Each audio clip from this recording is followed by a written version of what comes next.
Okay, so got my camera and a phone, my smartphone propped up on my driver's wheel. I don't know if there's really much to add. I just kind of I thought I was going to be talking with my folks and sort of relaying, sort of the latest developments. Not that there's really much any. I got the paperwork, I signed it, sent it in, and I guess not counting like deductions from taxes, about 11,000 something they'll be sending over to me, and I gotta mail out my laptop to them, and then that's pretty much it basically. Um, and well, I don't know what to say. Things are where they're at, and it's kind of a strange spot to be in. From most people's perspective, it'd probably be like concerning, and I definitely am concerned because it's being back out in the job market again and having to look for another position. And the question is, was it worth it? I think that's something that only time will tell whether or not it was worth it, because I don't have to deal with those people anymore. I don't got to deal with a lot of that crap. I'm not getting harassed by coworkers. I'm not being sort of brought into this love triangle kind of a situation. I'm not having to go to work and see some girl I like going around with some guy who's in my estimation inferior, and I'm not having to get sort of pulled into this sort of I don't know, narcissistic entanglement is what I call it. Because I know how things would have gone. I feel like, honestly, and this is something that maybe Dark Magician and myself and others, might argue back and forth about it and go like, oh, well, if you just kept your mouth shut and not said anything, nothing would have happened, and it would have been annoying or frustrating or maybe even depressing or saddening or whatever. But nothing would happen. You'd have a job and etc., etc. And truth is, there's a lot more to it than that. Look, I'll tell you one thing. See, I'm reminded of that whole situation in college with that girl, and so much of the problem with that situation wasn't just that, oh, I like this girl and she decided to go with this other guy, and I had screwed up my chance with her, and I had this opportunity and I turned it down because I wanted to stay with my my abusive then girlfriend, and etc., etc. It wasn't just that. It was the fact that this girl, like so many girls, it was like she was starved for approval of her decision to go along that path and get with that guy and do all these things. And if you were in that vicinity, you had to be sort of a cheerleader for her. Very much dealing with a narcissistic entanglement where you've got to be one of the cheerleaders, telling her she's great and awesome for getting with this guy, and wowee, and good on you, and congratulations, and all that sort of stuff. And all this rah rah rah sort of crap.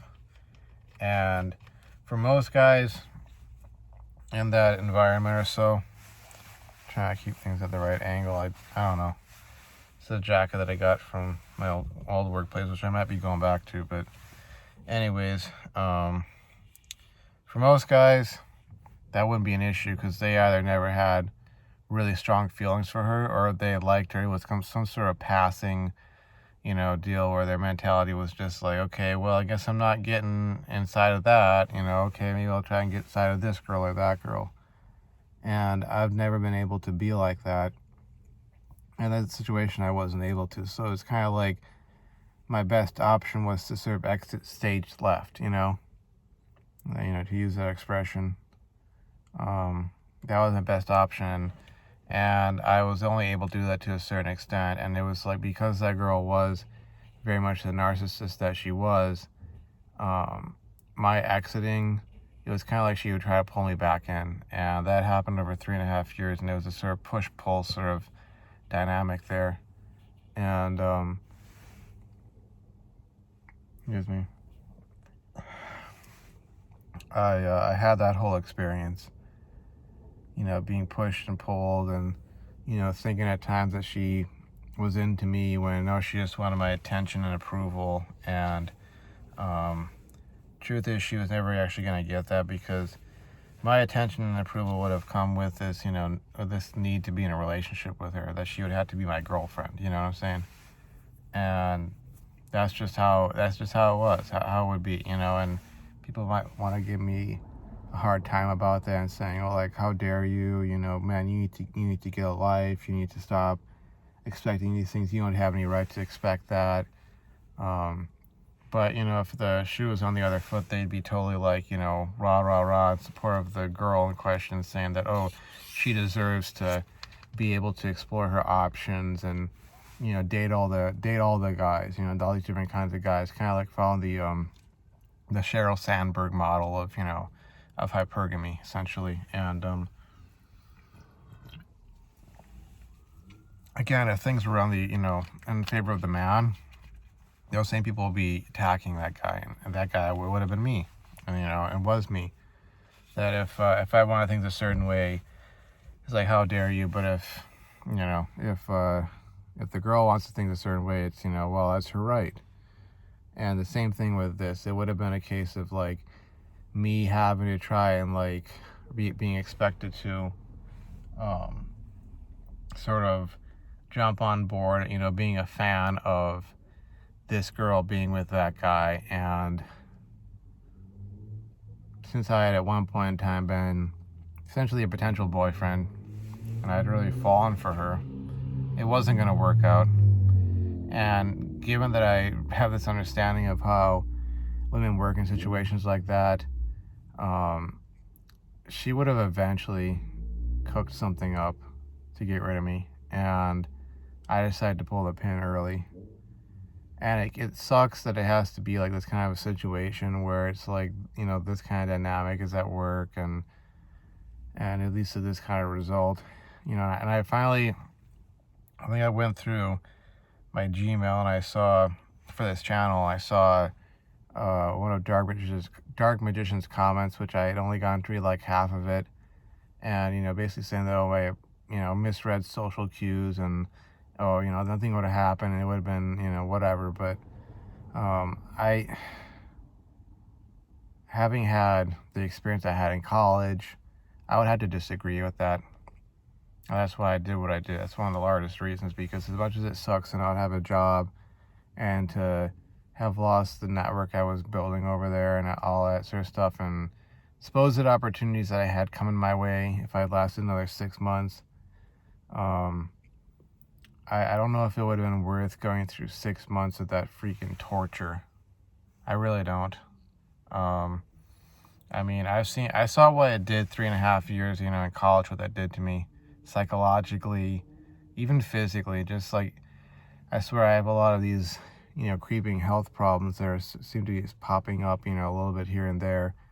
Not full blown, but like sort of the early onset of things that I never had until I went through that. Like, that just kind of pushed me over, and who knows, maybe 10 or 15 years from now I'll still be dealing with that sort of stuff. But it's sort of like it accelerated rapidly. Stuff having to do with like chest pains and, etc. And there's even you want to talk about the whole PMO like addiction or compulsion. I mean, some of my worst times were during that, that time when I was dealing with that girl. And I kind of foresaw that eventually I would end up relapsing if I had to be around this, more recent girl. And I wasn't going to do that. I wasn't going to go through that. I was seeing it develop. Starting down that path, and I was just like, oh, hell no. Hell no. I'm not doing this. And I'm not going through that sort of stuff. I'm not going down that path. And because of that, I did what I did. And again, it sucks because it's sort of like, this is the best it can get for a guy in my position. I don't get the girl. I don't get the cash, really. I basically, it's like the best you can get is to get nothing, to just get removed from that environment and end up in this spot that I'm in, and who knows, maybe if I can pull some strings with my old workplace, I can get back to that and just be doing some work, even if it's only for 3 months, or 6 months or whatever. I can at least be working, making some money, and perhaps sort of like, hopefully not ruminating over this experience. It's definitely like a learning experience, but it's stuff like this that even more motivates me to like get to that point where I can have my finances so straightened out and solid that I don't have to work. Cause I feel like there's a whole nother sort of layer or level to life that most people don't get to see or experience because they're living the workaday life, They got to go to work Monday through Friday or whatever days, it is. They got to do that. They got to do their 40 hours a week. And because they're having to do their 40 hours a week, like, they're missing out on so many other things, so many other experiences, a whole different set of social circles, a whole different caliber of people. Because if you think about the folks who have their finances right, their finances straightened out to the point that, they built up, let's say, a series of passive income streams that provide them with, at the very least, enough money that they can just live off of it and they don't have to work for a living. Or maybe even so much money that, it's not about just, oh, I don't have to work for a living. It's like, you know what? I feel like hopping on my private jet and flying off to some exotic locale or going off on some adventure, getting into, let's say, mountain climbing or, whatever, base jumping, getting a private pilot's license, whatever, dedicate yourself to some sport, something like that.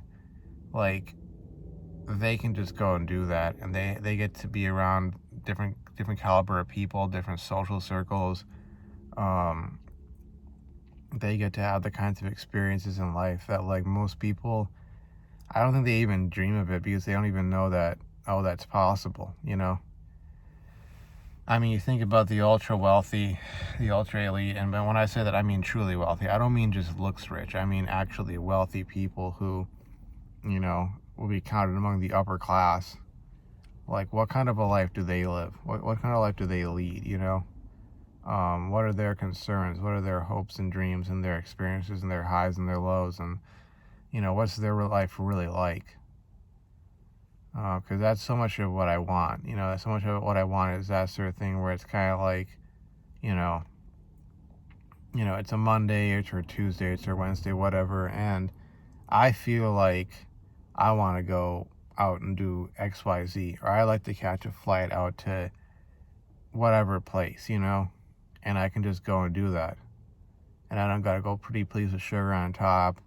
And if some girl don't like me, well, I don't got to put up with her because she's not my coworker, and I don't have to deal with her getting with some subpar, substandard kind of a guy and having to see that kind of stuff. I can just be like, screw it, I'm out, I'm gone, I'm done, and don't let the door hit you on the backside as you go out, that sort of thing. Like, that sort of deal, like having that sort of wealth and that sort of power and that sort of freedom to really be able to put myself where I want to be open to the kinds of opportunities that would actually make me happy, and it's not that, like I saw this video, I think it was on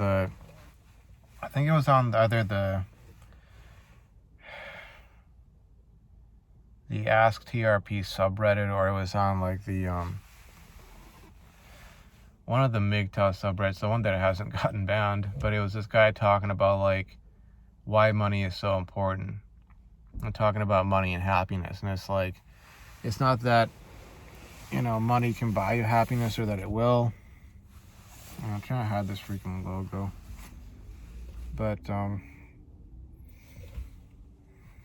I'll explain why in a bit. But I think I'm just gonna take off my jacket before I go on to my further spiel. It's getting kind of warm in here, but it's not that money can buy you happiness, whether or not it can, you know. It's the fact that if you have your money right, you can put yourself into these different places and, you know, positions in life where like you're able to not only experience stuff that most people never get to experience, but it puts you in a spot where, you know, you can go and pursue those things that would make you happy. You'll be open to opportunities that could make you happy, that sort of thing. You might be able to be around people who could, you know, make you happy, the right kinds of people. You know, you can build those kinds of relationships with those people that would make you happy, that sort of a deal. And you don't have to be stuck in, you know, a really bad spot. Like, you know, like this job, I swear, like this job that I just lost, I swear that if I'd had the opportunity to do this, I would have left about 3 months ago, to be honest with you. One of the few things that kept me there really was that this girl seemed to be warming up to me, and it kind of seems to be one of those, you know, sort of situations where I felt like maybe I'm in the in group, because, you know, in a situation like this where, you know, there's a possibility of dating in the workplace, it's typically only the guys who everybody likes who they'll turn a blind eye to you doing that sort of thing.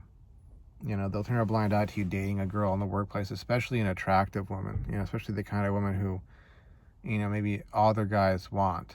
They'll back down and they'll let you go ahead and do that because you're part of the in-group, you're accepted. And, well, it turned out that I wasn't that guy, that wasn't me. And like I said, you know, I would have left 3 months ago if I'd had the opportunity to be honest with you. I was already starting to apply to different positions at other companies. I got a couple of callbacks. They didn't lead to anything, but I definitely wanted out of there, and I tried to hold off on it as long as I freaking could. I at least got through, you know, 6 months, roughly speaking.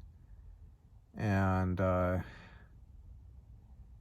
yeah, and I'm having to deal with this sort of stuff that I'm dealing with right now, but I'll figure it out. I'll have to.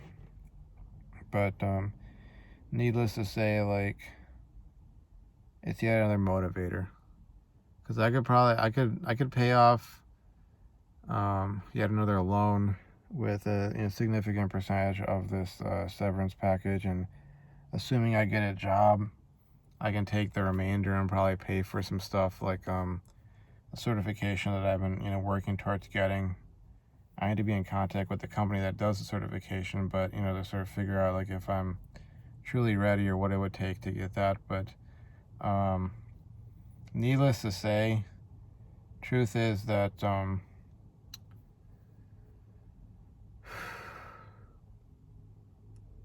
it's yet another reason for me to rapidly get to that point, because maybe this is just kind of like my personality, my sort of, you know, state of being about a lot of this sort of stuff, that that I'm just not the kind of guy who can, just shut up and, you know, let it all pass on by and just be like okay with dealing with that kind of stuff. I dealt with that for 3.5 years in college, and that was a situation where I had to sort of put up with it, but I'm at this point where I'm just done. I'm done with it. And you know, getting myself into a work scenario for now where I just don't have to do that. I can just put my nose to the grindstone and be like that hard worker, committed type of guy, get my stuff done, and get onto that next paycheck, and have a sort of crew of friends at work where there's not this kind of drama. Because I can deal with dickhead coworkers. I said that in the past, but the whole romantic love triangle angle, it does not work. And I honestly feel like I didn't misread a whole lot of those cues. Maybe some of them I did, but in terms of the overall picture, um, I think there's, to get beyond the whole engineering thing, which I think, see, I don't know if I got into that with the last video I uploaded, but beyond that, there's a whole lot of other stuff that I think a lot of guys in the red pill community don't understand. There are some, but given that the red pill and others, people who are into that sort of stuff, most of them, live in the West, and in particular in the United States, they're dealing with a certain demographic of women. So a lot of the stuff they're saying, well, it is, there's a case of AWOL. There are factors at work. For instance, when dealing with a young Indian woman from a relatively conservative, North Indian family, or dealing with a girl from North Africa or the Middle East, or other places like that, there are factors that work, and that mean that I can't take this sort of unadulterated red pill approach to things. It would still have to be red pill, I think, but it has to be adapted to that context. And like when it comes to this girl, I mean, she had in retrospect all these like hallmarks of a covert narcissist, and it seemed to me like she was from a family where it was very much like everything was taken care of, and it was sort of like, oh, what's the one thing missing in her life that would give her that sort of excitement and fulfillment? Oh, a boyfriend. And not just any boyfriend, not an Indian boyfriend. Oh no, those guys are creepy and weird and socially inept, and they're not fun, and all they want to do is get married and have kids, and I don't want that.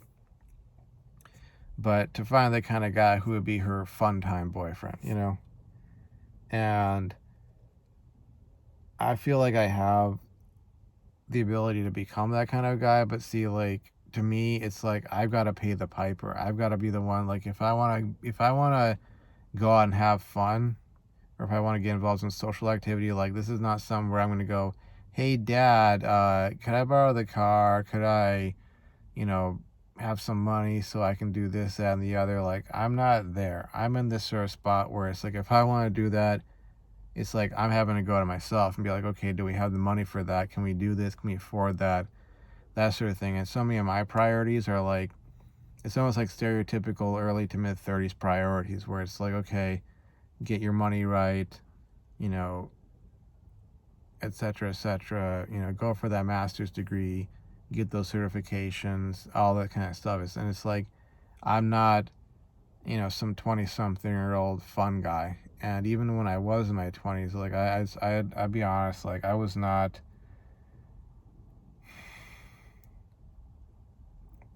socially queued up, to the extent that I could pull girls and be that kind of guy. I was not. And maybe it was my upbringing, maybe it was beaten out of me, maybe it was something I was ingrained with, that I sort of been conditioned into. And it's sort of like the past like 3 to 5 years has been me trying to uncondition myself from that sort of stuff, but at the same time having to deal with the fact that at the end of the day,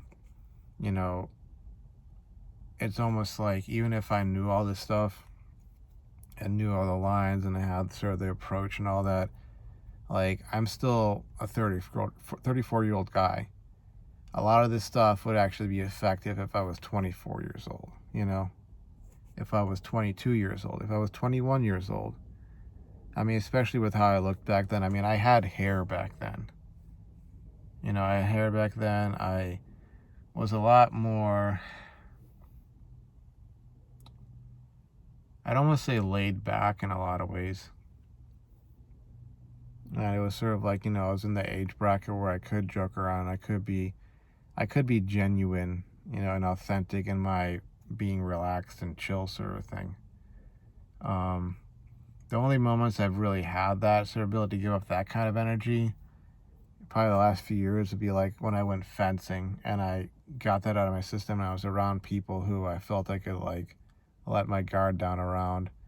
Either that or like people at the old workplace. It got to a point where there was like, okay, I mean, I would have moments where I would have a deep, genuine laughter, especially at work, at the old place, and then also at the fencing place. It was like a genuine laughter where it was like I was I was honestly enjoying being alive, and I was having fun, and life wasn't so bad, and it was it was great. And I could definitely see the way people treated me when I was like that was like they wanted to be around me. They wanted to be around me because it was like there was no strings attached to anything. There was no sort of like, guardedness. I was totally open and totally chill, totally relaxed. And, I even had people commenting, I like it when, Askesis laughs like that deep, hearty laughter where it's like, he's genuinely relaxed and having fun and a great mood, that sort of thing. He's great to be around when he's like that sort of person. And maybe that's really the key to all of this, this whole success with women thing, is being able to get back to that. Maybe that's what Dark Magician is getting at. Being at that point where you're actually like happy with your life. You're happy with where things are going, with the way things are. And there's no sort of prerequisites. There's no other sort of, ambitions or motives or distractions or, nothing ulterior. It's just, this is you.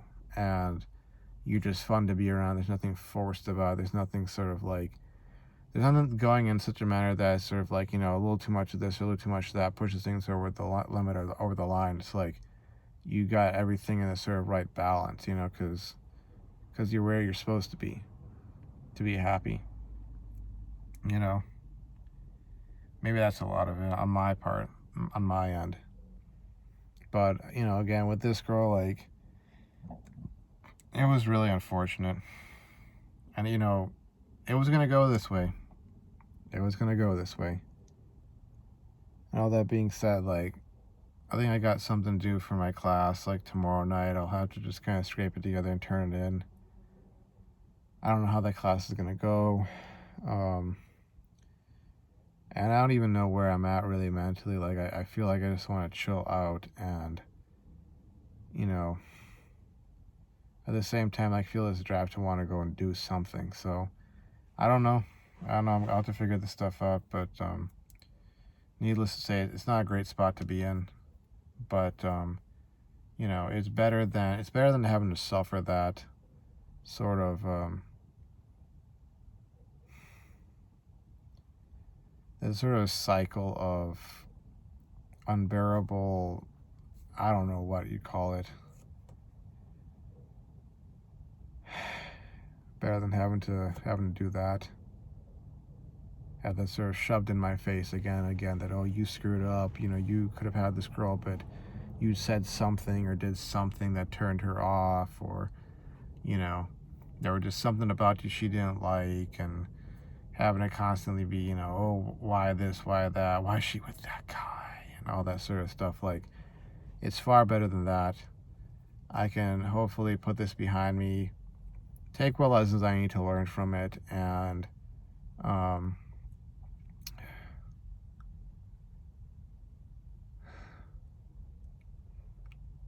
hopefully close that door for good and lock it and not have to go back into that sorry chapter of my life.